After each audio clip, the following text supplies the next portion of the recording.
talk about the elephant in the room, which is that physicians pay a lot of taxes, and most physicians I know pay about 40 to 50% in taxes every year. And most real estate investors I know pay very minimal in taxes, a lot of times $0 in taxes. So, on that note, I've had a couple of conversations recently with orthopedic surgeons. One told me he's paying $550,000 in taxes. Another one told me $750,000 in taxes. So this episode is very important to all of us to really learn how to minimize that and use the tax code to our advantage. Hi, I'm Kyle Stevenson, and you're listening to the Assets in Orthopedics podcast. In this forum, we hope to educate medical students, residents, physicians, and other high-income professionals on the power of investing, especially in real estate assets and syndications. We want to help providers gain financial intelligence with the hope of earning financial freedom. Please listen and learn so you can spend more time doing what you love with who you love. Enjoy the podcast. You better bet that I'm on it. Ready and set on my own. Hello and welcome to the Assets in Orthopedics podcast. This is your host, Kyle Stevenson. Sounds crazy to say, but I am really excited about today's episode. An entire show on taxes. Today, we want to introduce everyone to real estate CPA, Mr. Ryan Carrier. Welcome to the show, Ryan. Thanks for having me on, Kyle. Yeah, I'm excited. And I will say it is not boring to talk about taxes. I do this all day, every day. So your listeners are in for a treat. We love it. Yep, I listen to your podcast often, and I would agree with that. You guys have a good time on there. Thank you. Ryan, I will give a quick introduction, and then I'll let you educate us, the listeners, and myself on how to pay $0 in taxes. How about that? Sounds great. Yeah. All right. If that doesn't get your attention, then I don't know what will. Ryan is a senior advisor of Hall CPA, also known as the Real Estate Investor CPA firm. He is co-host of the Tax Smart Real Estate Investors podcast. He is a real estate CPA who is here to help enlighten us today on the tax benefits of real estate investing. We will focus on these benefits specifically for physicians because we know that you're in the trenches, doing it. You're not just advising on the tax benefits, you're actually living it yourself. So that's wonderful. Well, Ryan, so I'm going to start real quick just with a thought from Tom Wheelwright. I've read his book, Tax-Free Wealth, and I just want to get your thoughts on this. So Tom Wheelwright is a real estate CPA. He works with Robert Kiyosaki. He wrote the book, Tax-Free Wealth, and he's known for saying that the tax code is a list of incentives and that 99.5% of it describes how to lower taxes. What are your thoughts on that? Yeah, I'd say in general, I agree. And just for another little bit of perspective on the tax code in general for your listeners, don't quote me on this. I saw this kind of secondhand, but the tax law that we're working under, the tax code, is 3 times the size, the text of a Bible. So if you think the complexity or length of something like the Bible is really long, multiply that by 3, more than 3. And that's actually the length of the U.S. tax code. Doesn't include regulations, doesn't include court cases, other things like that. So just for people who are listening to this and they're like, this seems so hard. And it is. It's really long. And you might say, hey, not everything is applicable to me of those. I think it's like 11,000 or 100-something thousand pages. True. Like not everything in there is going to be applicable to you. But at the end of the day, what they could have done in the tax world is simply said, hey, all income subject to this tax rate. Boom. That's it. Done. 1 page. Everything's gone, right? Everything else is gone. But what they've said instead is, hey, we want to incentivize people to move money, invest in certain things, put their money in certain places. And so in order to incentivize using kind of the tax like a positive way, we want to give people either credits or deductions or something in order to kind of partner the public with the government to say, hey, go do this because we can't do everything on our own. We want to incentivize our citizens, taxpayers, to go and do these things and invest in. That's usually things like start a business and employ people or go buy and build real estate, right? We need both of those things in order to have happy citizens that are producing and have jobs and can provide for themselves instead of, hey, everyone's relying upon the government to do everything, right? So it is an incentive. I would definitely agree. I'd say most of it is, hey, here's how income is taxed. However, here's all the other things that you can do, incentives, credits, all those things that I've said. So absolutely agree with you. Yeah. I'm in the midst of reading the Bible right now, the 1-year Bible, and there's no way I could read that 3 times. So I want to talk about the elephant in the room, which is that physicians pay a lot of taxes, and most physicians I know pay about 40 to 50% in taxes every year. And most real estate investors I know pay very minimal in taxes, a lot of times $0 in taxes. So, on that note, I've had a couple of conversations recently with orthopedic surgeons. One told me he's paying $550,000 in taxes. Another one told me $750,000 in taxes. So this episode is very important to all of us to really learn how to minimize that and use the tax code to our advantage. Yeah. Well, the first thing I'll say is we as a firm, me even in particular, work with a lot of physicians, dentists, very high income earners. So to hear that is not a surprise to me. The first thing I would wonder is, does that total tax include, self-employment tax, federal, state, all the things, that they're including there? But either way, even if that's just federal tax, that is not surprising to me. I've seen hundreds of thousands of dollars, and I've also seen physicians and also pay literally zero in taxes through a couple of strategies that I know that we're going to get into. But at the end of the day, yeah, if you're a high income person, especially if you're not, maybe just exclusively a real estate investor. I mean, what we want to talk about next is these various tax strategies and passive versus non-passive. I can explain that. But at the end of the day, we've got all this non-passive income, and because you're a wage earner, you are also going to be subject to FICA tax or self-employment tax, that additional 15.3% tax. And if you're also in a high income state, right, high income tax state, right, New York, California, something like that, you've also now got an additional amount there, even just on top of what everyone else is going to pay for federal. So many things to say on that. Absolutely. And not surprised by that. But that's where I come in and kind of helping people like your physicians understand what strategies they can be using to actually reduce that. And theoretically, at least point to a way that they could potentially pay zero depending on their situation. Yep, that's great. With that being said, this podcast focuses on educating medical students, residents, young physicians for the most part, and other high-income professionals. But this is for all levels, so we definitely don't want to get too deep into the weeds on this. And I know you're good with that. And, we'll point to them towards your podcast towards the end of the episode, just to let them dig deeper into things that they want to learn more about. But we'll keep things fairly simple for this episode for all you listeners out there. But let's just start very basic. Yeah, just talk about passive versus non-passive activity and why real estate is a passive activity. That's what the government says. Give us a little basic understanding of that, and then we'll go from there. Yeah.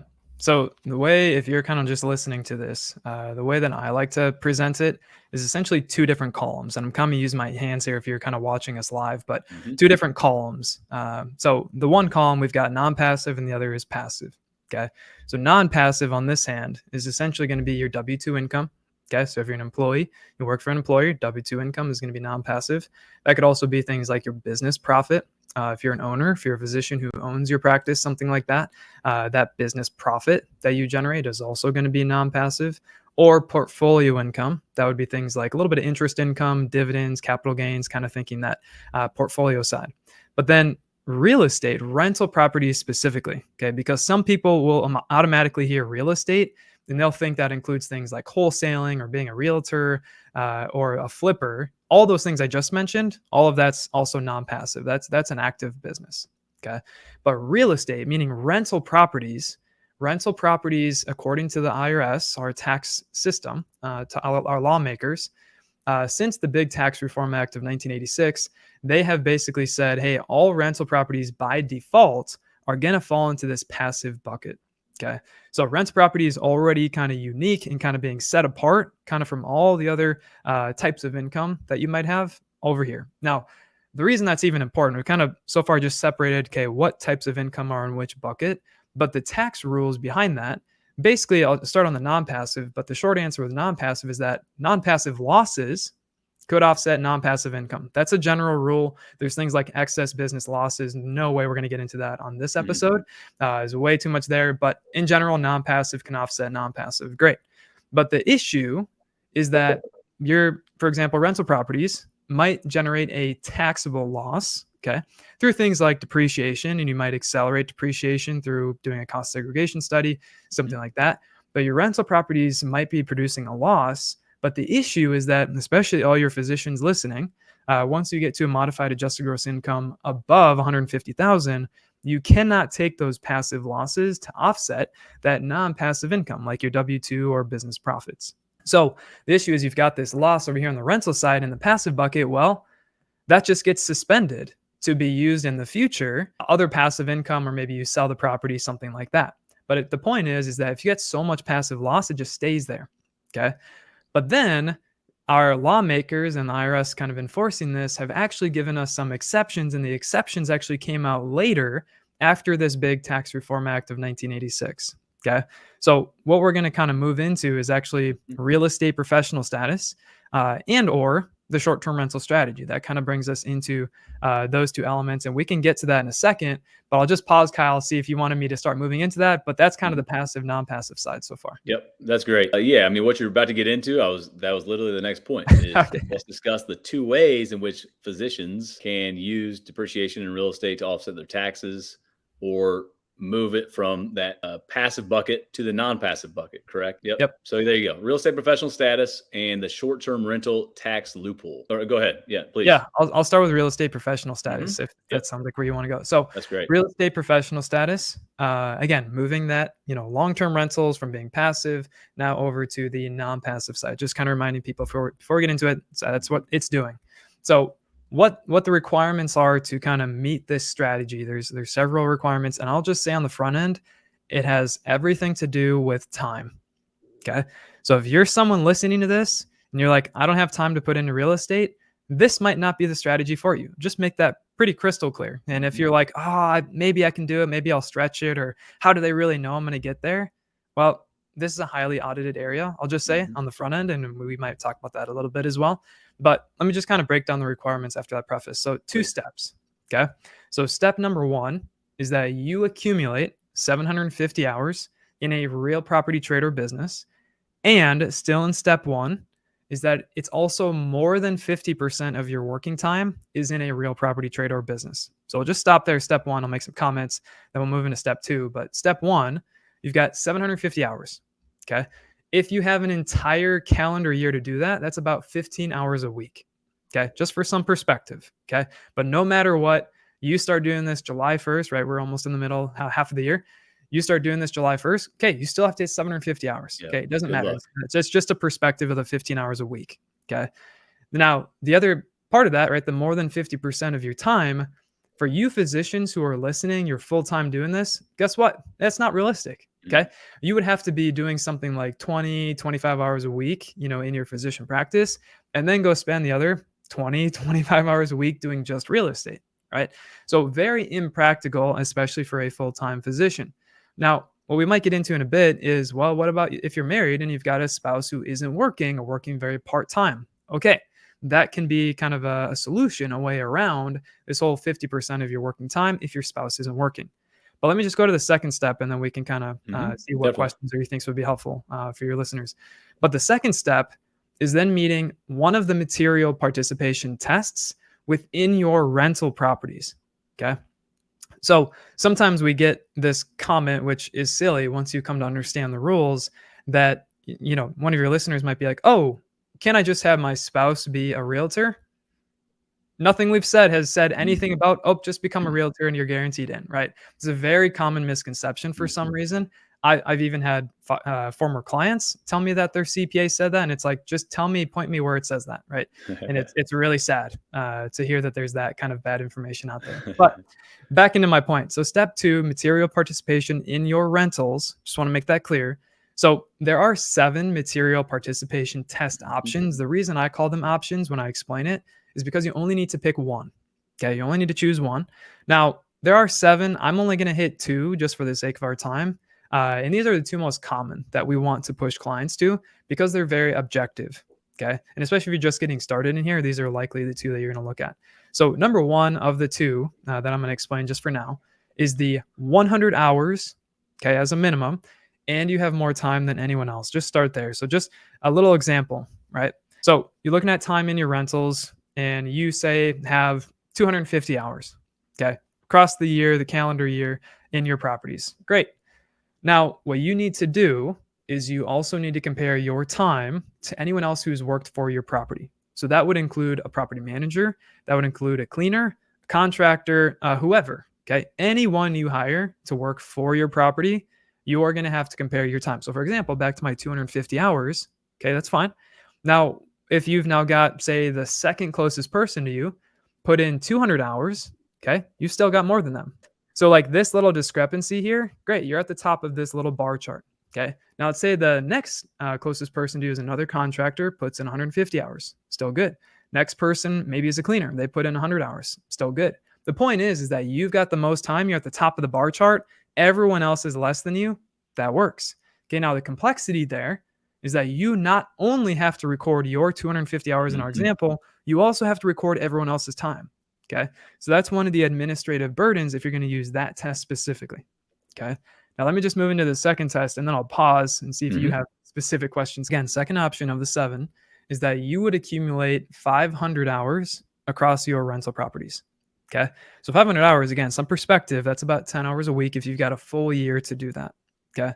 But the unique part in comparison to the one that we just went through, the 100 hours and more than anyone else, is that you don't have to compare your time to anyone else if you get that minimum of 500 hours. So this is a test that if our clients can, we want to try to push them towards that so that they don't have then the administrative burden to have to try to record everyone else's time. You got to reach out or you got to use security cameras or invoices, and that can just become a little bit of a mess.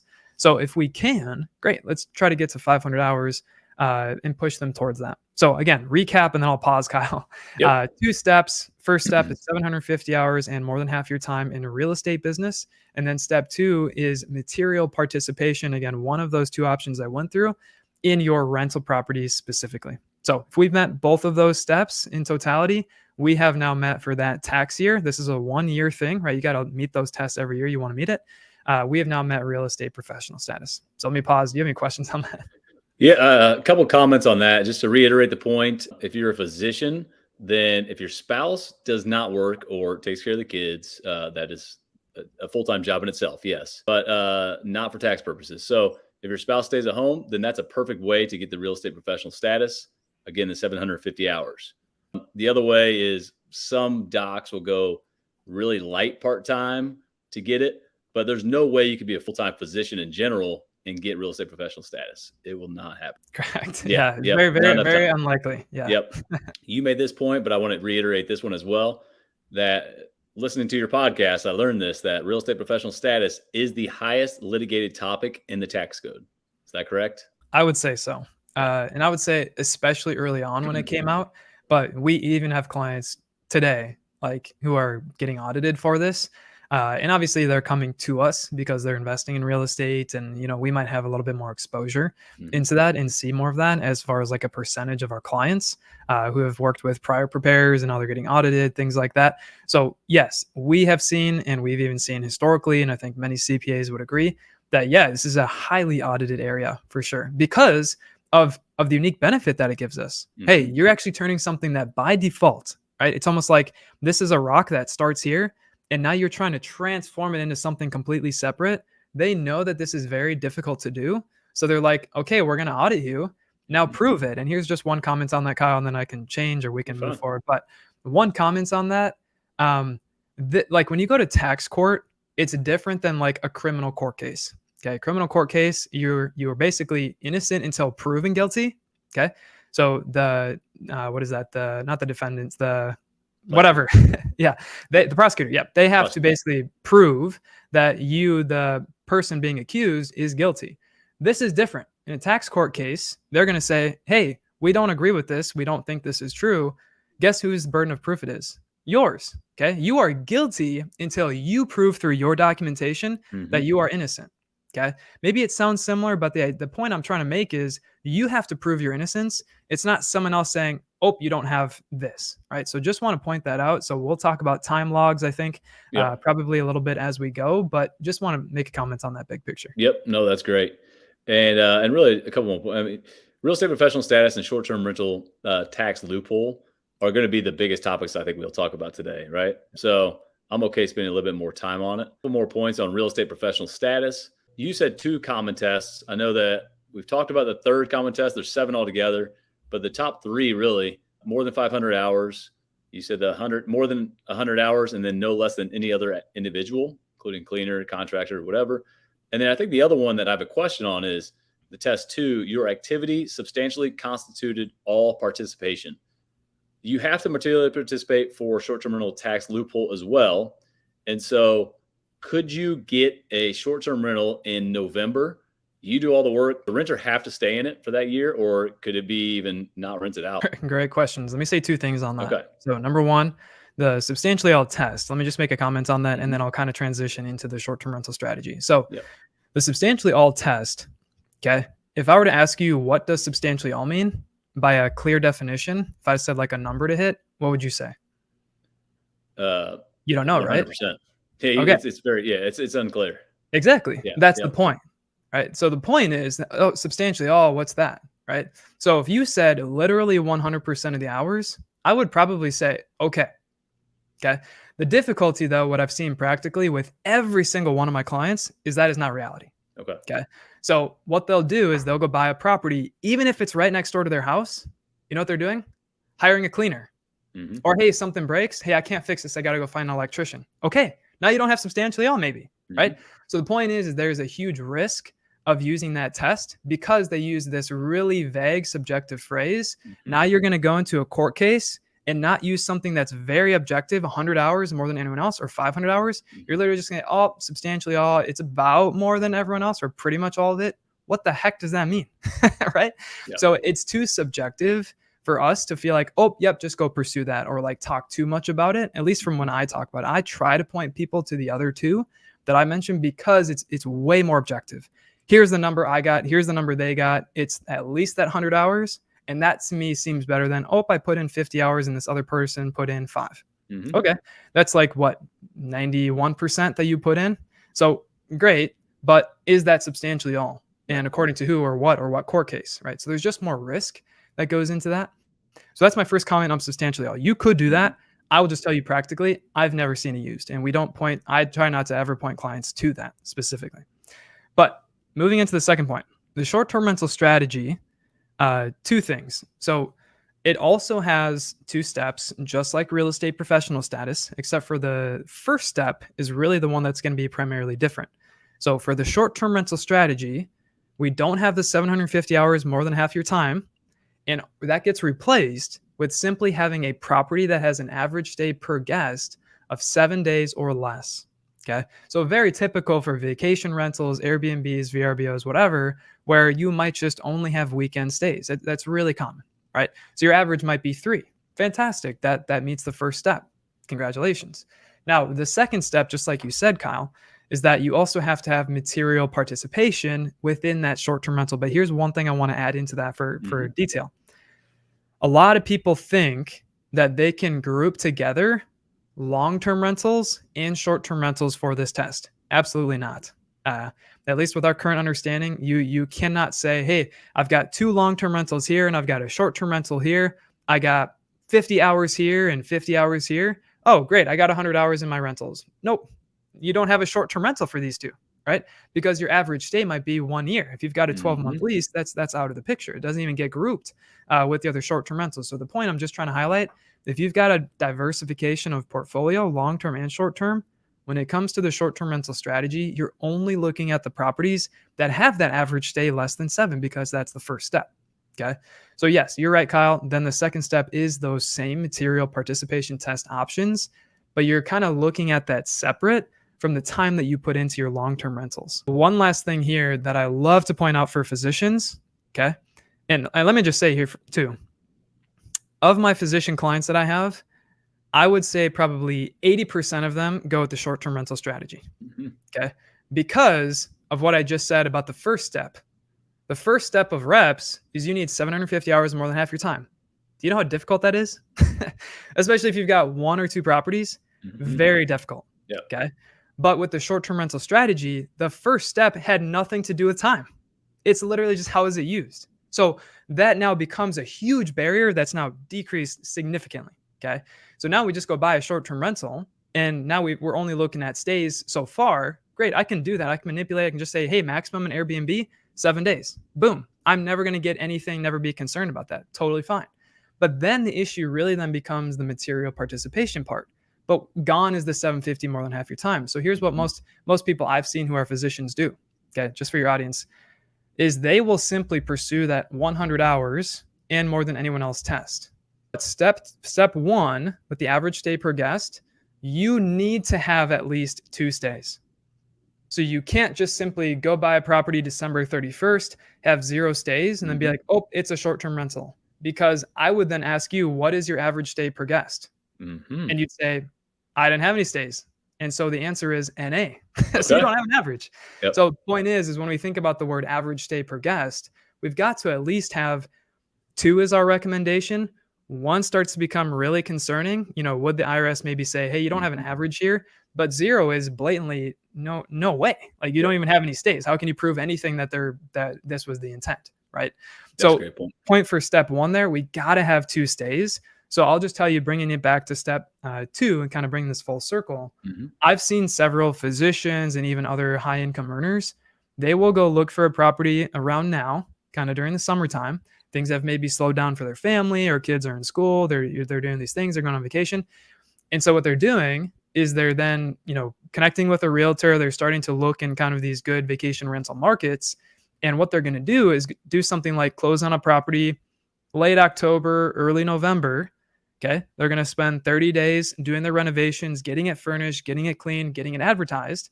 And then in December, they're going to get at least 2 stays with an average stay less than 7. And then what they're going to do is they're going to put in 150 hours doing all the setup, doing all the prep, doing all the advertising, getting all furnished the first time. Okay.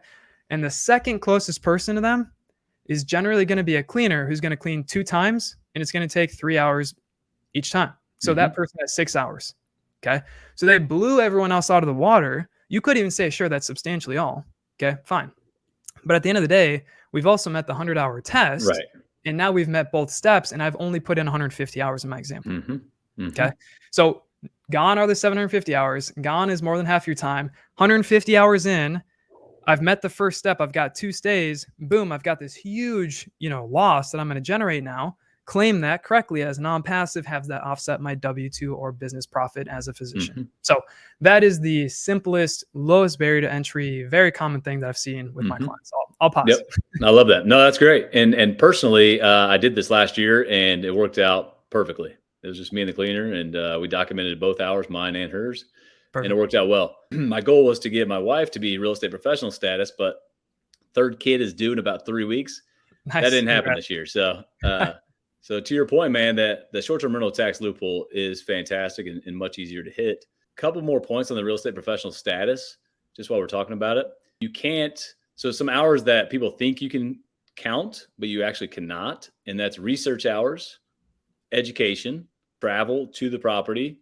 What else am I missing? Some major ones. I think investor hours. Investor hours. Probably made one. Yep. Yeah. You want me to hit on those a little bit? Yeah, if you don't mind. Yeah, touch on those a little bit, because people think, 750 hours. I do that all the time. I read, I research, I look up properties, this, that, and the other on Zillow, but that's not how it works. Yeah. Just so everyone knows, I can meet real estate professional status if that's what it means. Just like, would you then say like me doing a podcast only talking about real estate tax would count?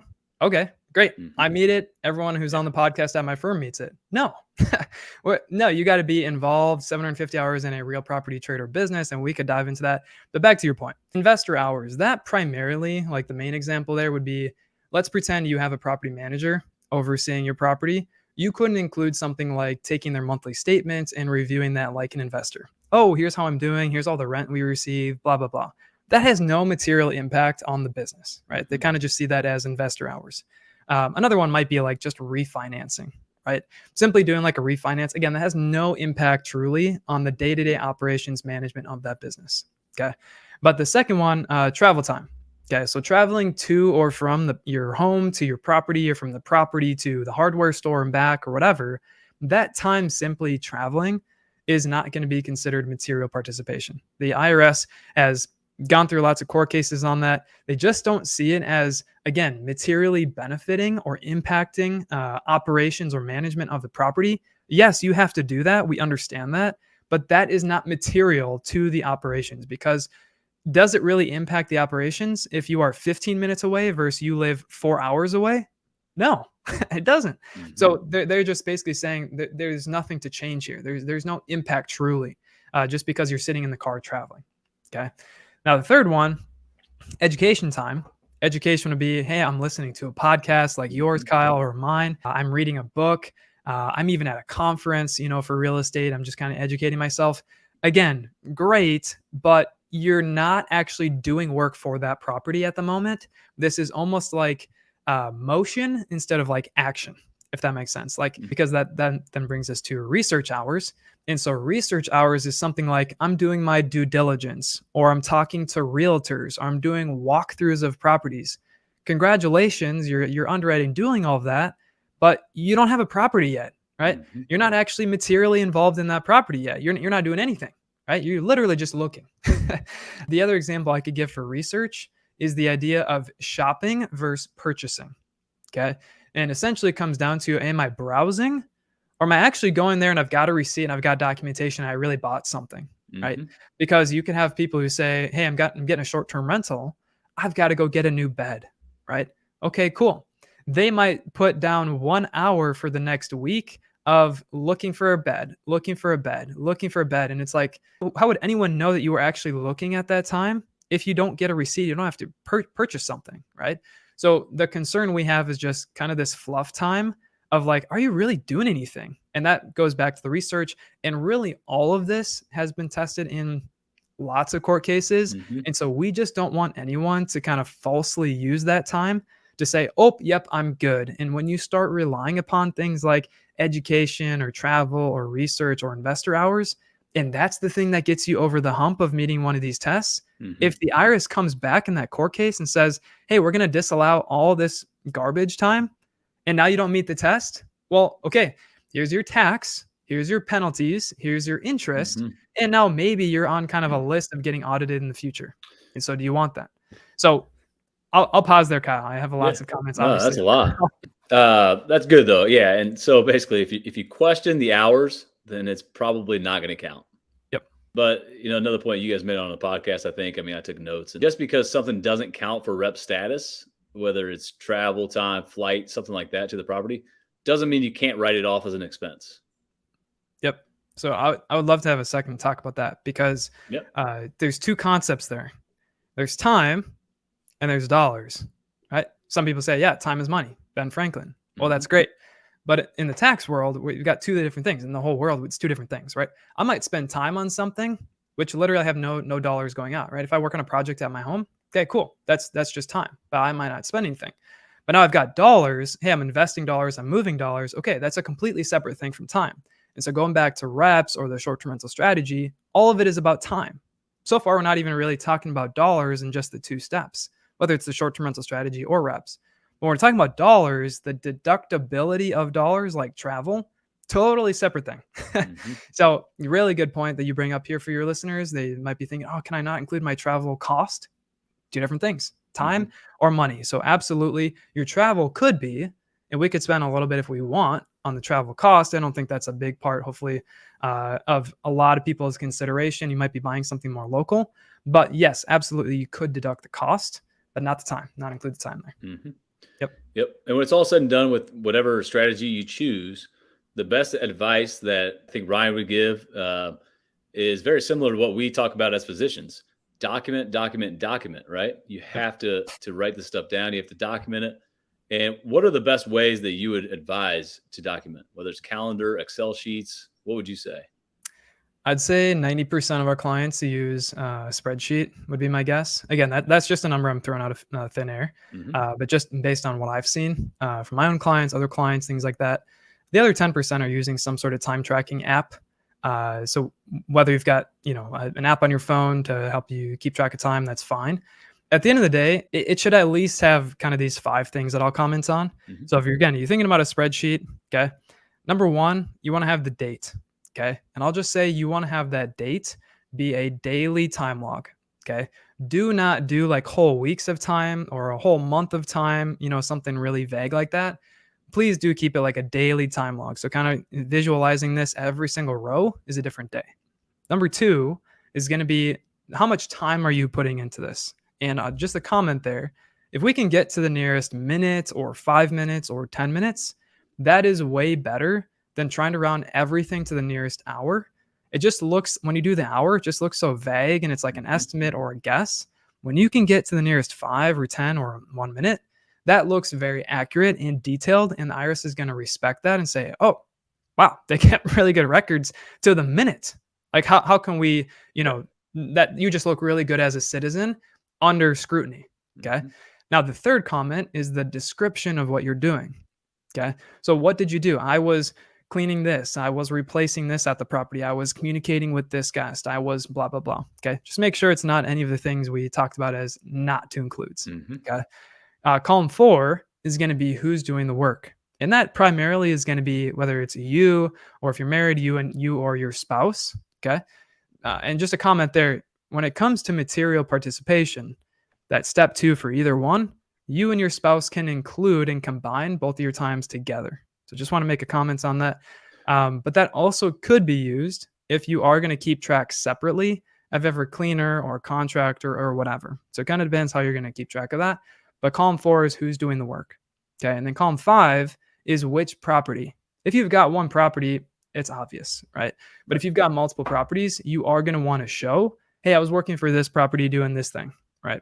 And so at the end of the day, with those 5 things, just in summary, what we've answered is when, how much, what, who, and where. That's Mhm. it. So those are the 5 things that we're answering. All back to the basics of elementary school of, oh, there's these 7 questions you can ask, and that's 5 of them. So that's kind of what we want to include in our time log if we ever get audited. Mhm. Yep. I just want to clarify something really quick though. For rep status, you can't share those hours though, right? I mean, the 750 has to be one person, the spouse, Correct. essentially, correct? Yep. Yep. Okay. Yep. And then with the over 500, so if your spouse is getting 750 hours by doing real estate, they're getting the 500, right? Exactly. Okay. Yep. So if you, yeah, that makes Yep. sense. Can be And overlapped then there. real quick on reps too, and we're going to start winding down here soon. You've answered a ton of good questions, but there's a couple little quick questions that I'll ask that I think will be easy answers. If someone has rep status and they're involved in syndications as a passive investor, an LP, does that become non-passive depreciation? You would have to meet the 500-hour test for reps. So you Okay. can't use the 100 hours and more than anyone else test. Okay. So as long as you hit the over 500 hours. Yep. Okay. Good deal. Yep. And then we talked about bonus depreciation a little bit. That was started in 2017. And basically the 100% bonus depreciation stopped at the end of 2022. And then it's been going down 20% each year. What's the latest on that with Congress? Nothing new as far as I'm aware of today. Obviously, it's been something that's been kind of a bill. Went through the House and now it's with the Senate, and then it's, even if that passes, has to go through the president. Okay. So there's a lot of this kind of hype, especially early on in 2024. Might this go back to tax year 2023? It's just kind of been stalled and on delay. So we really don't know what to expect, but really no change over the last few months, other than there seems to be overall some bipartisan support, both from Republicans and Democrats, but there's other things that go into a bill, right? It's not just like, oh, just bonus depreciation. No, they pack it with all these things, and it's hard for them to agree on everything or make the appropriate changes to the bill to say, yep, this is good enough, and it passes through. So a lot of nothing kind of to say about at this point, but there was a lot of hype, and sure, there might be as we kind of move through the year, but nothing right now. Okay. And so, yeah, with rep status or short-term rental tax loophole, you talked about how it's a year-by-year thing. So each year you'd have to do that. So if you sell the property, what happens to that tax advantage? Pay it back. You pay it back. So Recapture. exactly, but I'll say a couple things. Because the way I like to present it, especially online when I'm writing on LinkedIn, is that if you're doing this acceleration of depreciation, you're getting it to offset your W-2 or business profits, right? You're accelerating depreciation. That's kind of how you're getting this massive loss in the first year. But if you go and sell that property in 3 years, you just got to pay it back. Yep. Okay. So it's a short-term loan from the government is the way I see it, because you got this tax savings. Congrats. You got this big tax refund. You got depreciation recapture when you sell it. You got to pay that back. Okay. Now the one major way around that is through doing a 1031 exchange. Okay. That's the most common way to kind of get around the actual sale, because it's not a sale at that point. It's an exchange. So you can defer not only the capital gain, the appreciation from that home, but also the depreciation recapture, kind of the two elements of a sale for a rental property. So the only way to kind of primarily get around that is a 1031 exchange. Yep. And what are your thoughts? Bigger Pocket talks about this. Bigger Pockets. Amanda Hahn, she's Keystone CPA. She talks about a lazy 1031 exchange, which is basically selling the property, not doing the 1031 exchange, but then buying something within that year. So it's essentially doing the 1031. What are your thoughts Yeah. on that? We call that the 1031 light. Light, okay. Because it's a very similar thing. It's just marketing nomenclature type stuff. There's no difference than what she's talking about. But essentially, the idea is you sell a property, you've got a gain. You show that on your tax return. You've got capital gains, you've got depreciation recapture. But then you go in the same tax year, you acquire another property and then do a cost seg and generate new losses to help offset some of that gain.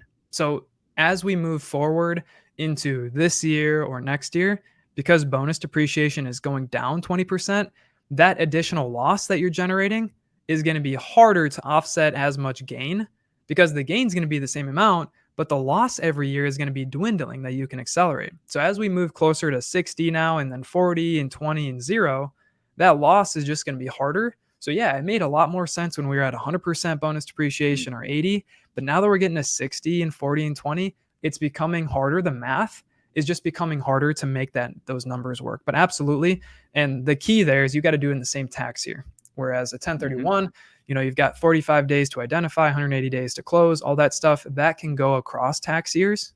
So if you're starting a 1031 exchange in September 30th, right, you could close on the next one. Would that be March 30th or whatever of the next year? So there's a difference in a lot of things there, but that's one of the differences too between those. Yep. A question I get a lot from physicians is, what are your thoughts on using a self-directed IRA to invest in real estate? I'm personally not a huge fan. Yes, you can do it and you could potentially get a better return than in the stock markets. I think more so it comes down to you're not getting tax savings. I just want to make that clear. Like there's not really tax savings as far as like, oh, I invest in real estate in my self-directed IRA versus stocks. Okay. You're not. And even for the self-directed IRA, if that investment is using debt, you actually might have tax. Just want to make sure everyone's aware of that. You've got unrelated business income tax because you've got unrelated debt financed income. Okay. So you actually might be getting taxed on the self-directed IRA because they're using debt. So don't think it's some tax efficient, amazing tax magic. Okay.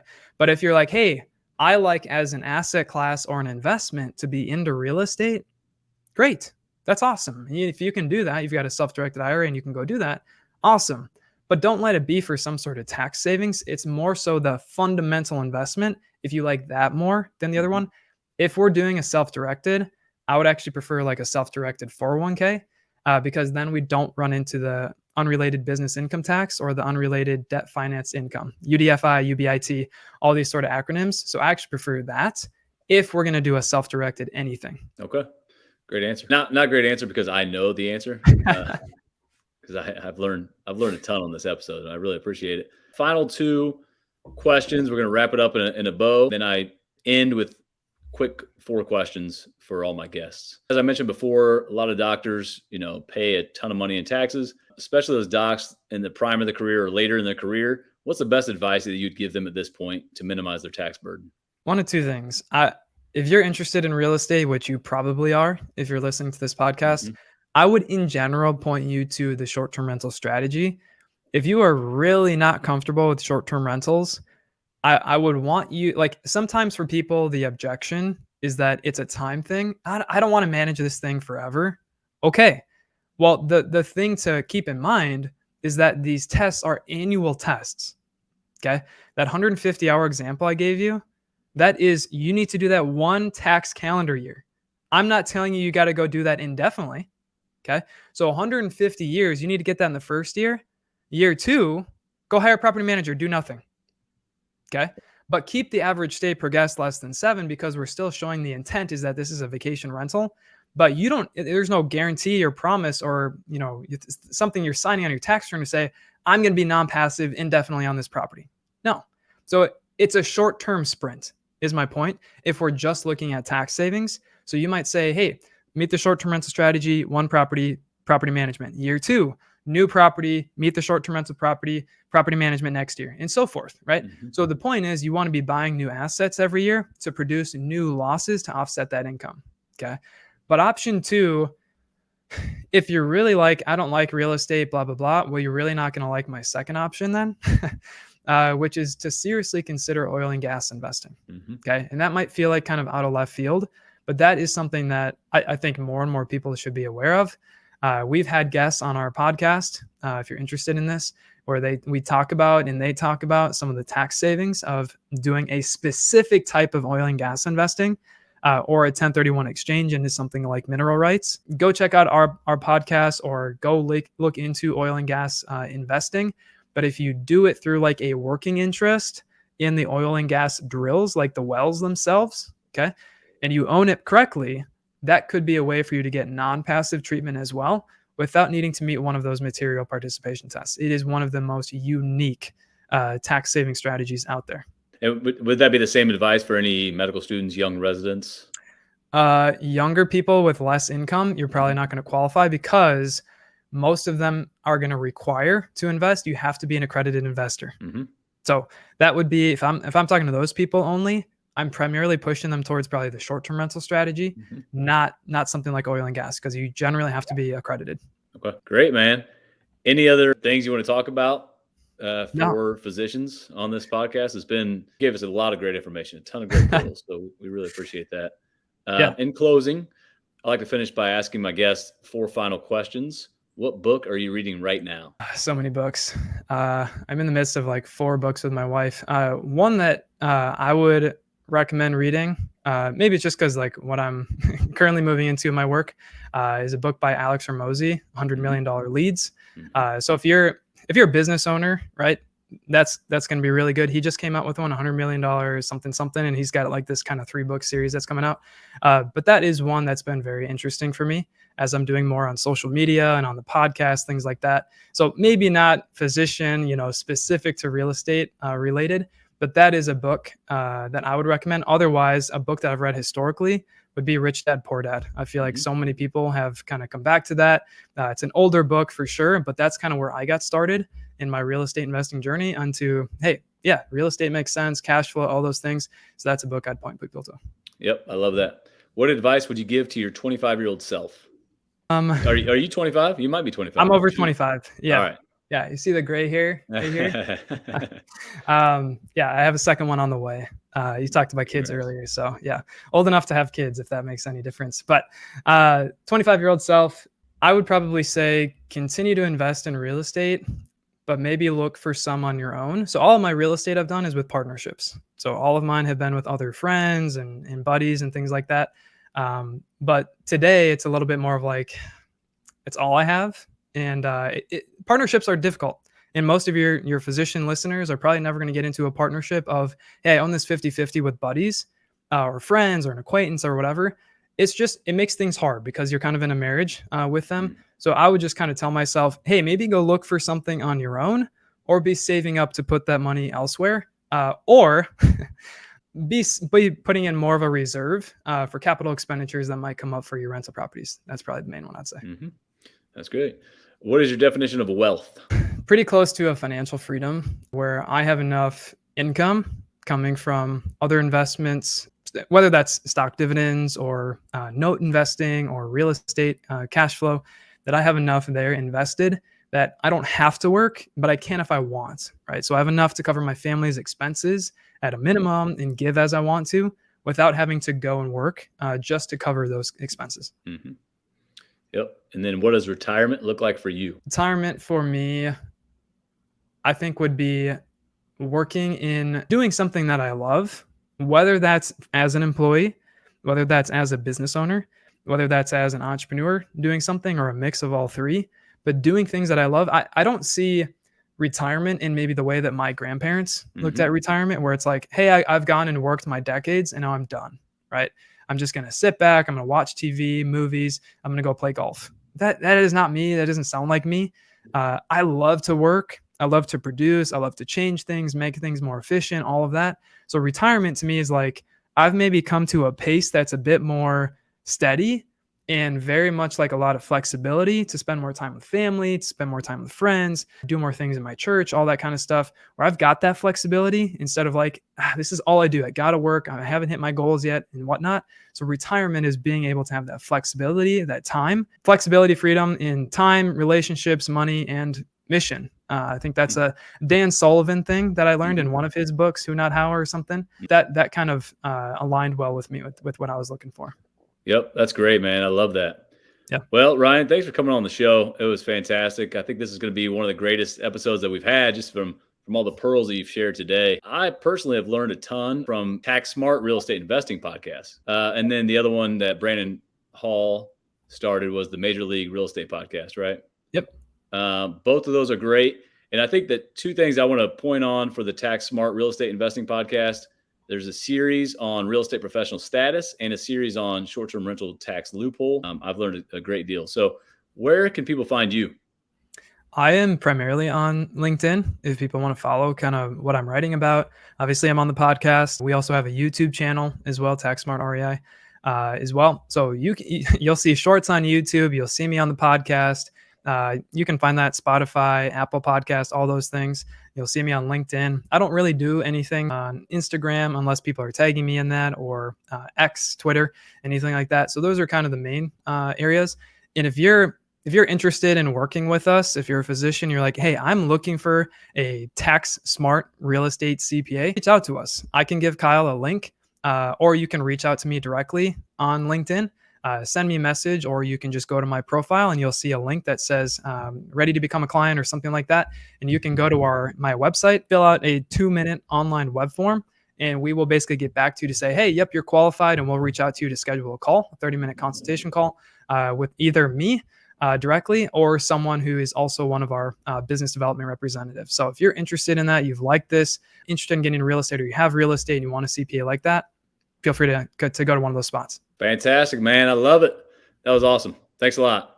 Thanks, Kyle. You better bet that I'm on it. Ready and set on my own. Thank you for listening. If you found value in today's podcast, please leave a review so our community can continue to grow. If you would like to stay connected or receive a copy of your free investing ebook, please go to www.sharpinvestmentsllc.com, and that's sharp with a P as in professional. This is not financial or tax advice. Please consult with your financial advisor or CPA.